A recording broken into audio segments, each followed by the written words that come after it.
Hello, and welcome back to our second late show of this semester. I'm your host, David Berg, and tonight we have on... Xavier Pacheco. So Xavier, can you tell us a little bit about yourself? Where are you from?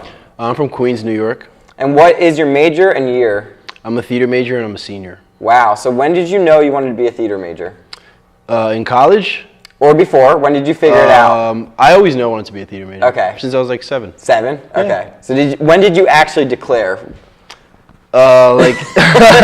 In college, pretty much immediately. Pretty much immediately? Yeah, like right away. It was like as soon as I got here. So what has been like your favorite theater class that you've taken so far? Ooh, that's a tough question. Probably classical verse. Classical verse? Yeah, it's a good one. And what was that? What did it teach you? It was on Shakespeare, actually. On Shakespeare. Yeah. Well, that's perfect because that's actually what we're talking about today. Perfect. So, I've heard around campus, you've been telling people that Shakespeare is fun. It is. Do you want to defend that? Yeah, I do. I think people who think Shakespeare is boring have never seen a good production of Shakespeare. Okay. I think if you say you don't like Shakespeare, it's because you've never seen it, and you've never seen a good one at that. A good one at that. And I think you have starred in a Shakespeare play at Muhlenberg, and what play was that? Yeah, an adaptation of Henry VI called Glory, written by Holly Kate, a professor here at Muhlenberg, and that was last semester. And did you have fun? I had a lot of fun. I had so much fun, and I'm looking forward to auditioning for O-War next semester. Was that your favorite Shakespeare production you've been in, or have you been in others? No. What was your favorite then? I've actually been in Henry VI before. Okay. When I was a sophomore in high school. But that wasn't my favorite either. Henry VI is it's a pretty tough play. It's a tough play. I saw you perform. You did great, but it is a tough play as Shakespeare to goes. Manage. Yeah. My favorites probably that I've been in is probably Much Ado About Nothing. Much Ado About Nothing? Yeah. And who did you play in that? I was Benedict. You were Benedict? Yeah. Yeah. So, what is your dream Shakespeare role? If you could be one character from one play, what would that be? It's pretty cliche, but I think in terms of my typecast and like the roles that I'd be best at, I think it's Romeo, man. Romeo? I've never been Romeo? Romeo. I think I'd be a good Romeo. I think it fits my typecast, the kind of way I act. I think it'd be great. I love the language you use. Have you ever been in Romeo and Juliet or no? No, never. All right. Never. Well, I hope eventually one day you get that part. Thank you. Let's talk Shakespeare in 2018. Okay. Do you think Shakespeare still applies in 2018? 100%. 100%, and why is that? Because Shakespeare wrote for humanity. Okay. And that has not been extinguished yet.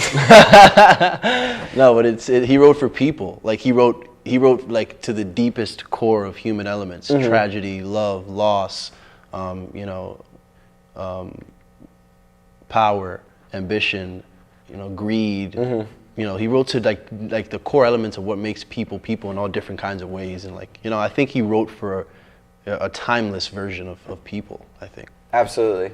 So if somebody came up to you and said, Xavier, I've never read anything by Shakespeare, what would you tell them to sit down and read immediately? I'd say sit down and read nothing. Go see Shakespeare. If you sit down and read Shakespeare having no experience, you will hate it. You will hate it. And I have hated it before from that experience. From that, I remember reading in high school. Yeah. Not always my favorite. No. So do you think there's any 2018 playwrights or possibly rappers who you think are really embodying Shakespeare more? Ooh. Out of a lot of people. You can do playwrights for one and then rappers for another. Okay. Playwrights, I'll give you one. Dominique Morisseau. Okay. She just writes incredibly... Really? Incredibly detailed language to where I feel like we might be, we genre-sized Shakespeare, we might be genre-sizing her work in a few years, that kind of level of work. In terms of artists, I'd probably say Kendrick. Kendrick? Yeah. You think Kendrick is the most Shakespearean? Didn't he win a Pulitzer? He did for win an a Pulitzer. Album? That's it right there, man. He wasn't even going for that. He wasn't even trying to. He was not going for that. And he got a Pulitzer, so. All right. Do you have anything you wanted to say to the viewers about Shakespeare before we sign off?